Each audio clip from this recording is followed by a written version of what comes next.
तो देखिए power star Pawan Singh का आहो राजा गाना आया था, वो गाना चोरी किया है। जी हाँ, आरोप लगा है कि वो गाना चोरी किया। जी आप प्लीज सुनिए।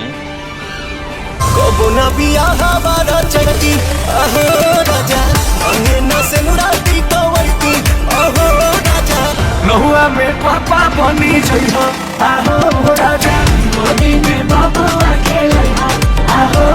देखिए आप सुन लिए होंगे कि पावर स्टार पवन सिंह और अंकुश राजा जो गाना गाए थे वो गाना सेम टू सेम है। ये कहीं ना कहीं जो है गलती किसका है? पावर स्टार पवन सिंह का, राइटर प्रिंस प्रियदर्शी का। जी हाँ, इन लोग का कुछ नहीं मिल रहा है भाई साहब, कुछ नहीं कंटेंट मिल रहा है। किसी का गाना उठा कर गा रहे हैं।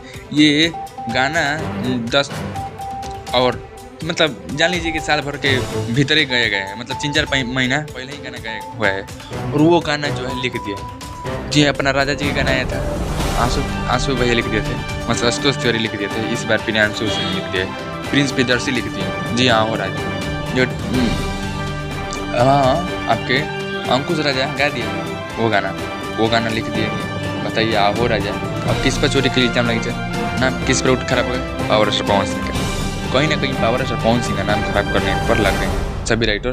कहीं ना कहीं पहले ही देख लेना चाहिए कि गाना होना चाहिए। और इन लोगों को कुछ कंटेंट नहीं मिल रहे हैं तो किसी का भी कंटेंट उठाकर किसी भी लिख दे रहे हैं। कम से कम छानबीन किया करिए आप लोग कंपनी वाला, नहीं तो बर्बाद हो जाएगा पावर स्टार पवन सिंह। और पवन सिंह के मैनेजर से हम अनुरोध करना चाहते हैं ऐसे आप लोग छानबीन कीजिए जो गाना देते हैं लिखने के लिए। तो जो पवन कैसे का बताएं तो नहीं पूरा पवन सिंह बर्बाद है भाई आप लोग की वजह से। देख लीजिए अपना राजा जी का दिल और टूट जाइए हो राजा, फिर यही भी चोरी के। आप लोग सिर्फ गाना चोरी के बारे में पावर स्टार पवन सिंह क्या करें भाई। चलिए मिलते हैं कुछ अपडेट लेकर।